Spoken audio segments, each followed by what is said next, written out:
Escuchen bien, porque lo que acaba de ocurrir en México no es simplemente una noticia de portada, es una señal de que el poder real, el poder que mueve territorios, economías y vidas humanas enteras, está cambiando de manos. Y cuando el poder cambia de manos así, de manera violenta, repentina, en medio de una operación militar que el gobierno mexicano lleva años prometiendo y fallando, nosotros, aquí en los Estados Unidos, debemos preguntarnos algo que los medios corporativos jamás nos van a preguntar.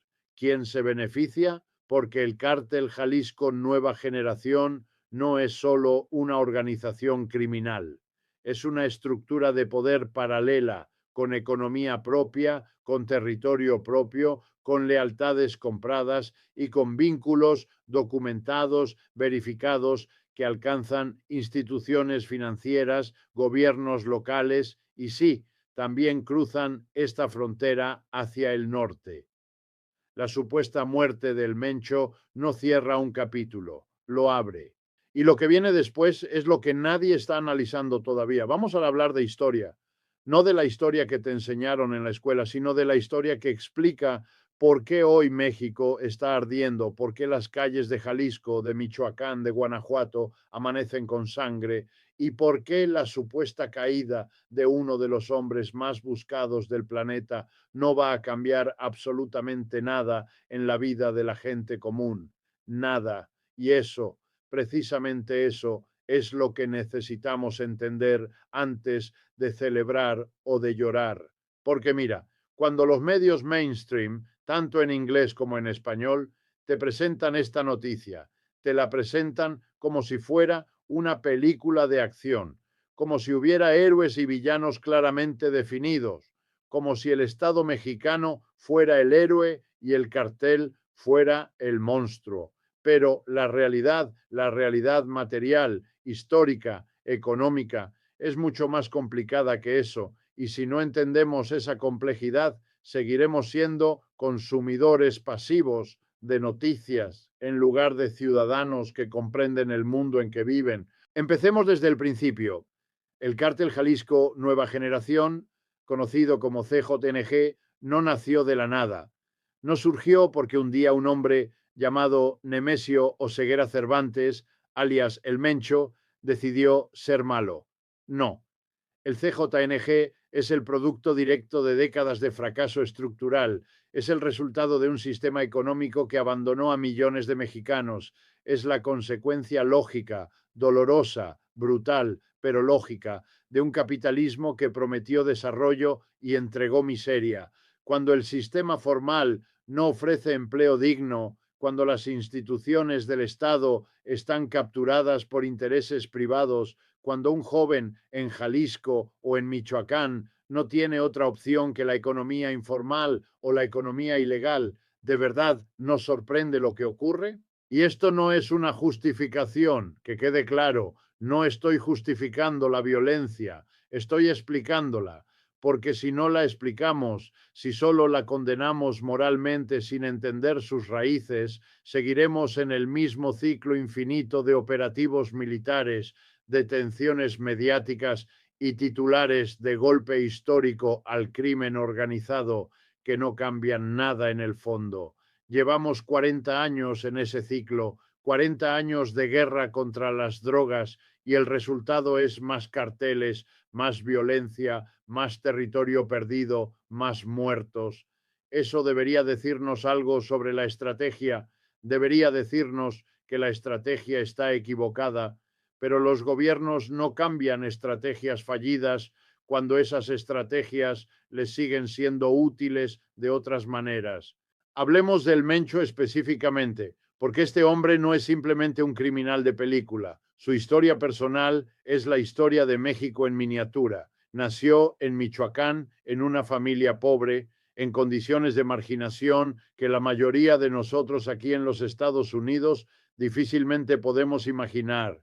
Emigró, cruzó la frontera, vivió en California, trabajó, fue detenido por posesión de heroína, fue deportado y cuando regresó a México regresó a la misma pobreza, a la misma falta de oportunidades, pero ahora con conocimiento de redes, de mercados, de cómo funciona el lado norte de la frontera.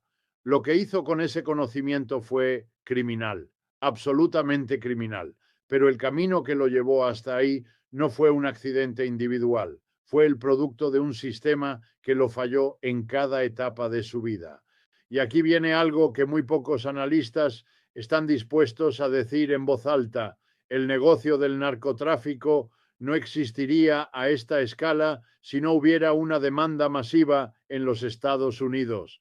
Aquí está el elefante en el cuarto. Aquí está la verdad incómoda que los políticos de Washington no quieren discutir porque implicaría hablar de los problemas sociales profundos de este país, de la crisis de opioides, de la desesperación económica de millones de estadounidenses que recurren a las drogas porque el sistema tampoco los ha tratado bien. El CJNG mueve miles de millones de dólares porque hay un mercado que lo sostiene y ese mercado está aquí, en los Estados Unidos. Entonces, cuando hablamos de golpear al cartel, hay que preguntarse: ¿estamos atacando el síntoma o la causa? Y la respuesta, después de 40 años de evidencia, es clara: solo atacamos el síntoma.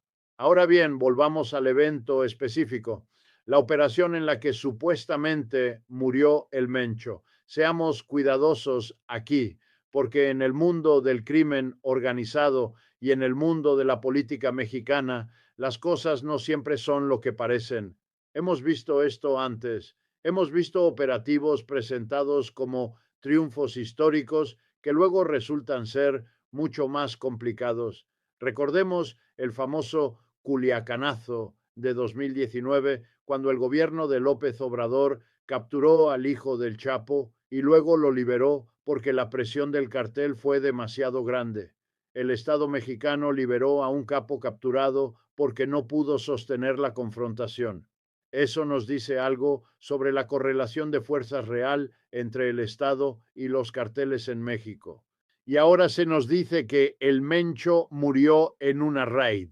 Posiblemente, puede ser cierto, pero también puede ser una muerte conveniente en un momento políticamente conveniente. Los gobiernos, y esto no es una teoría conspirativa, esto es historia documentada, los gobiernos usan anuncios de este tipo para desviar la atención, para consolidar narrativas, para ganar capital político. El gobierno mexicano tiene incentivos claros para presentar este tipo de victorias. La presidenta Claudia Sheinbaum enfrenta una presión enorme, tanto internamente como desde Washington, especialmente con la administración Trump, que ha amenazado con designar a los carteles mexicanos como organizaciones terroristas, lo que abriría la puerta a intervenciones militares directas en territorio mexicano.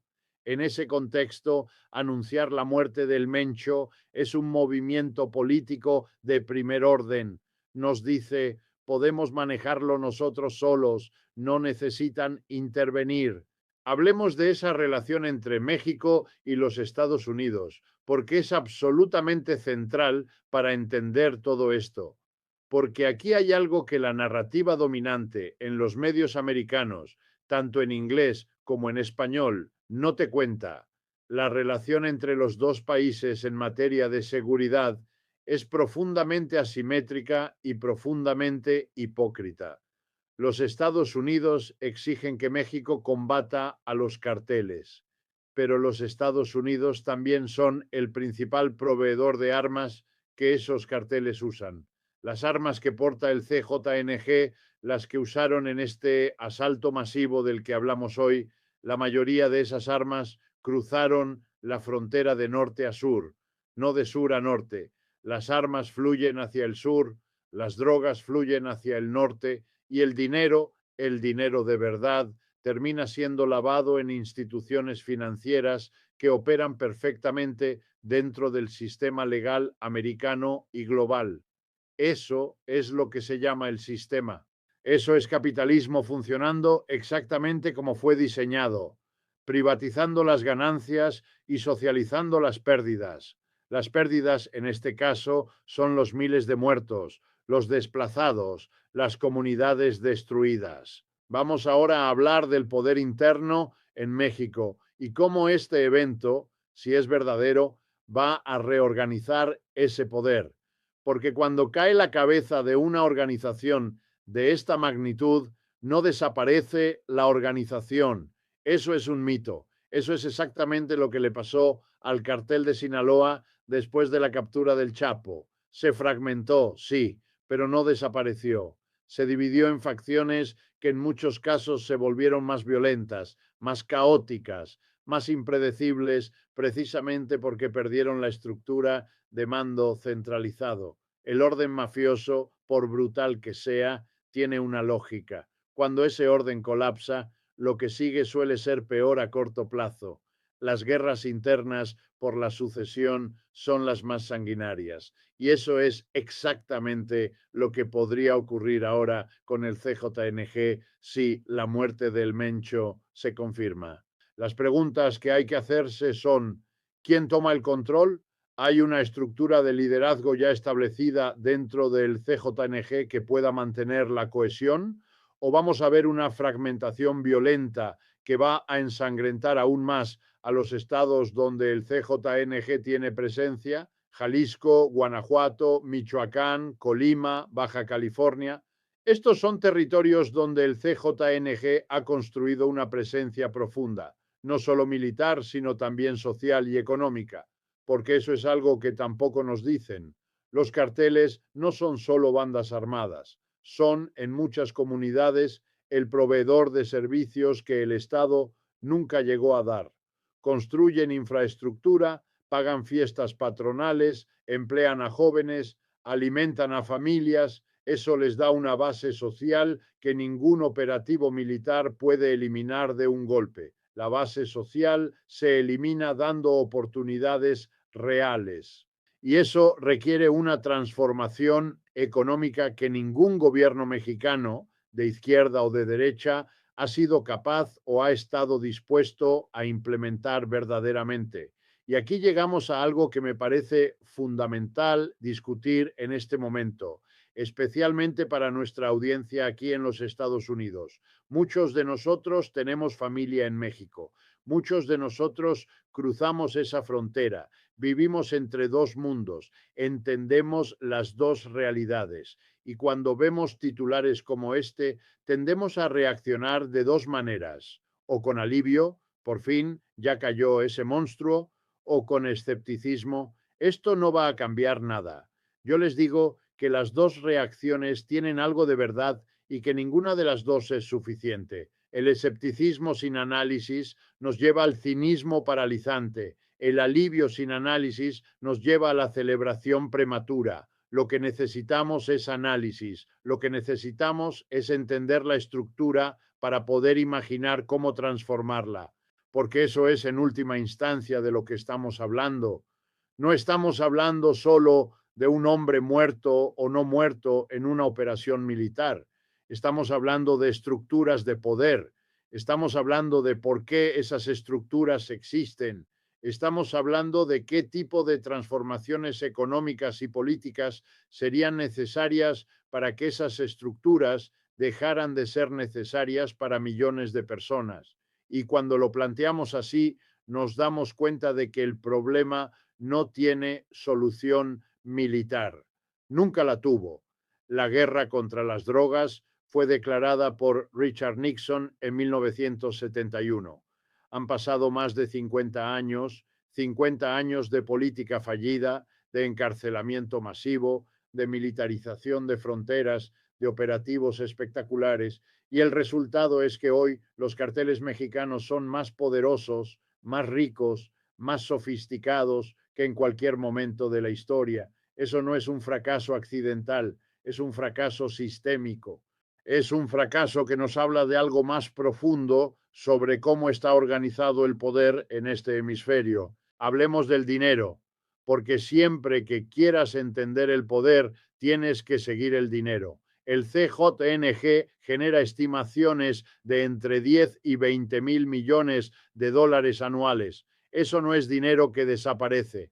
Ese dinero entra al sistema financiero, entra en propiedades, en negocios, en inversiones. Una parte significativa de ese dinero se lava en los Estados Unidos, en bienes raíces en Miami, en negocios en Los Ángeles, en estructuras corporativas en Delaware. Esto no es especulación. Esto es lo que documentan las investigaciones del Departamento del Tesoro, del DEA, de fiscales federales. El crimen organizado y el capitalismo legal comparten infraestructura, se necesitan mutuamente en puntos específicos del ciclo financiero.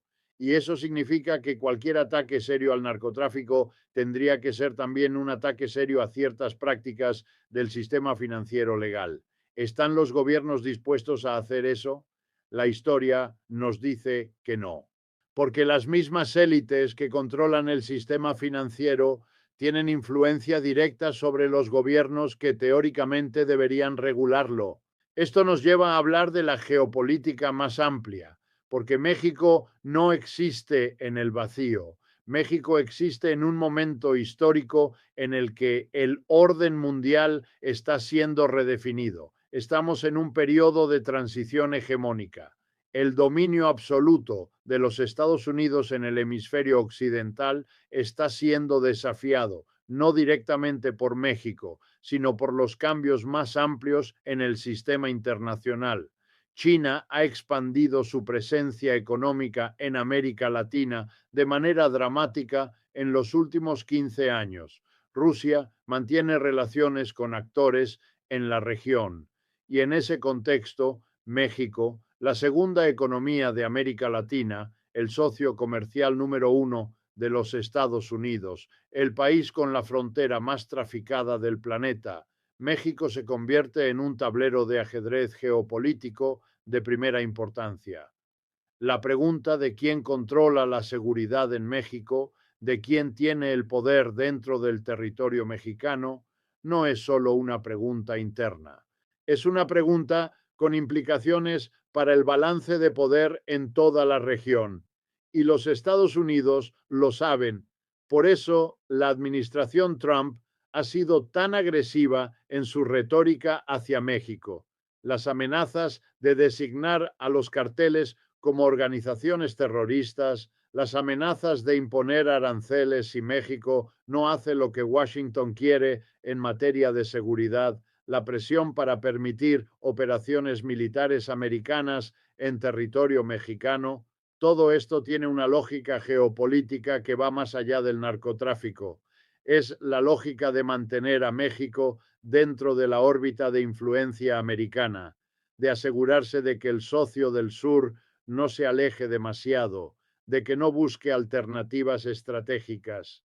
La guerra contra el narcotráfico es también, en parte, un instrumento de política exterior, una manera de mantener palancas de presión sobre México, una manera de justificar una presencia y una influencia que de otra manera sería más difícil de sostener políticamente. Y México, por su parte, navega esa presión de manera extremadamente complicada. El gobierno de Sheinbaum, heredero de la tradición política de López Obrador, tiene que equilibrar su postura de soberanía nacional. No queremos tropas americanas en nuestro territorio, gracias, con la necesidad pragmática de no enemistarse completamente con Washington en un momento en que el tratado comercial, el TEMEC, es el motor fundamental de la economía mexicana. Esa tensión, esa negociación permanente entre soberanía y dependencia económica define en gran medida las políticas de seguridad que México puede implementar. Y un anuncio como la muerte de El Mencho puede ser también un mensaje a Washington. Miren, podemos manejar esto, no necesitan venir aquí con sus soldados. Es diplomacia disfrazada de operativo policial. Quiero hablar también de los medios, de cómo se construye la narrativa alrededor de eventos como este, porque la manera en que se cuenta una historia determina qué conclusiones saca la gente. Si te cuentan la historia del Mencho como la historia de un villano que finalmente fue vencido por las fuerzas del bien, la conclusión que sacas es que el sistema funciona, que hay que confiar en las instituciones, que la guerra se puede ganar. Si te cuentan la historia como la historia de un producto del fracaso sistémico que será reemplazado por otro producto del mismo fracaso sistémico, la conclusión que sacas es diferente. Te preguntas por el sistema, te preguntas por las condiciones que producen esos resultados. Y esa segunda pregunta es la que los medios corporativos, los que dependen de anunciantes y de relaciones con el poder político, sistemáticamente evitan, no siempre por conspiración, a veces simplemente por inercia cultural, por la lógica del rating, por la necesidad de simplificar historias complejas para audiencias que supuestamente tienen poco tiempo y poca paciencia. Pero el resultado es el mismo: una ciudadanía mal informada que no puede entender las causas profundas de los problemas que la afectan. Y esto es especialmente importante para nuestra comunidad aquí en los Estados Unidos. Los latinos en este país somos frecuentemente el objetivo de narrativas que nos presentan como víctimas pasivas de la violencia del crimen organizado, o peor, como cómplices culturales de esa violencia. Esas narrativas tienen un propósito político, sirven para justificar políticas migratorias represivas, para desviar la atención de las responsabilidades americanas en el problema del narcotráfico, para mantener a nuestra comunidad en una posición de debilidad política y social. Cuando entendemos la complejidad real de estos temas, cuando podemos articular que la violencia en México tiene raíces económicas y geopolíticas que involucran directamente a los Estados Unidos, nos convertimos en actores políticos más efectivos, nos convertimos en ciudadanos más completos, y eso es amenazante para ciertos intereses. Por eso la educación, el análisis profundo, la conversación seria sobre estos temas es en sí misma un acto político. Volvamos al terreno de los hechos concretos por un momento. El asalto masivo que precedió a la supuesta muerte de El Mencho nos habla de algo que debería alarmar a cualquier persona que piense seriamente en seguridad.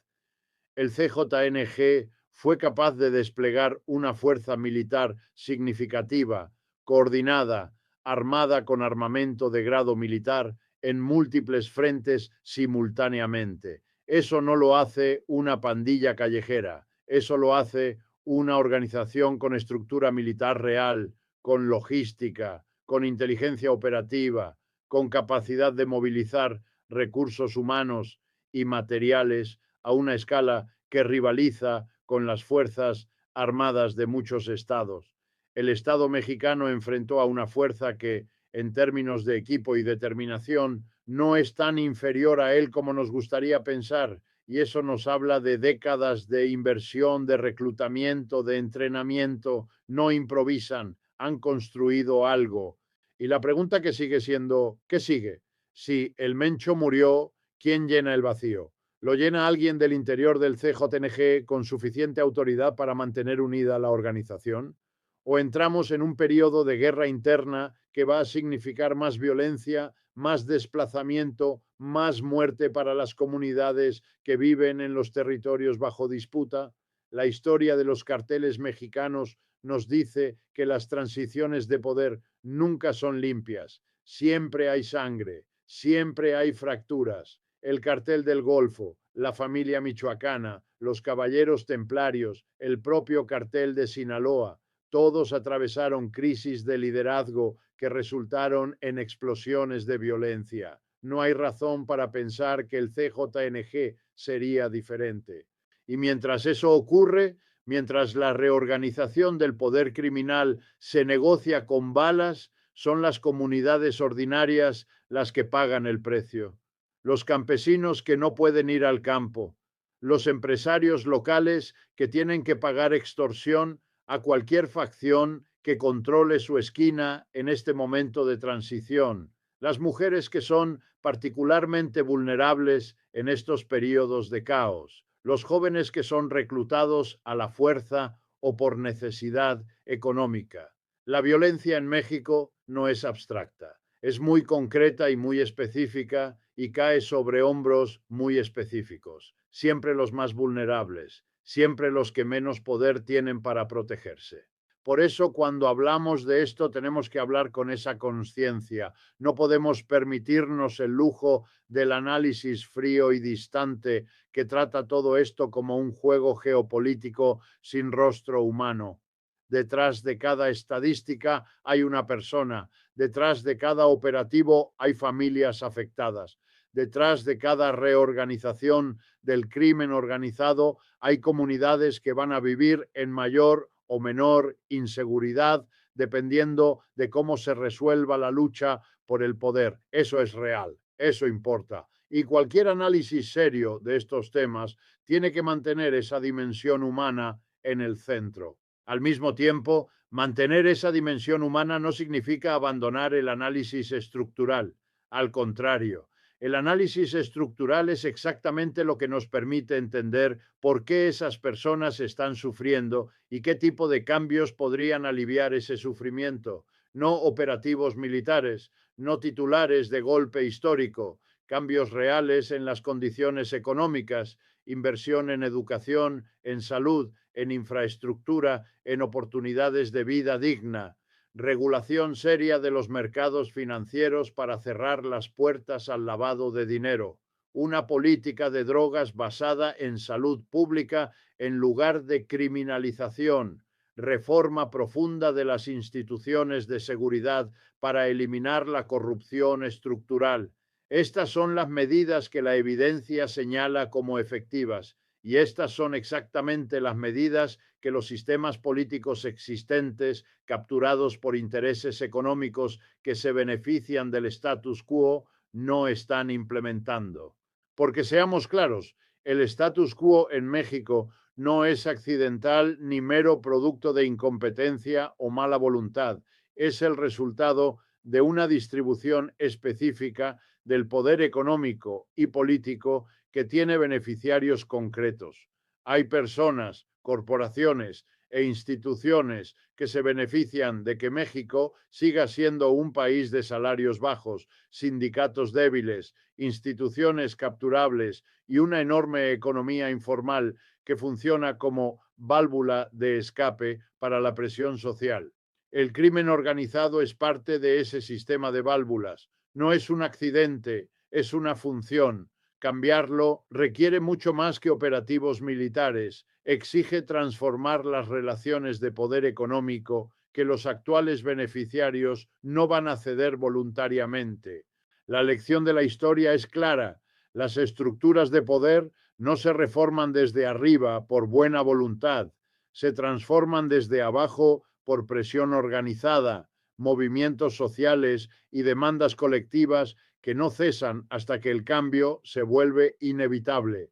Por eso, cuando veas otro titular de operativos militares y capos capturados o muertos, pregúntate, ¿quién se beneficia de que la historia se cuente así? ¿Qué condiciones estructurales producen estos resultados? ¿Qué transformaciones reales harían que este ciclo deje de repetirse? Porque mientras no hagamos esas preguntas, seguiremos siendo espectadores de un ciclo que a ciertos poderes les conviene que nunca termine.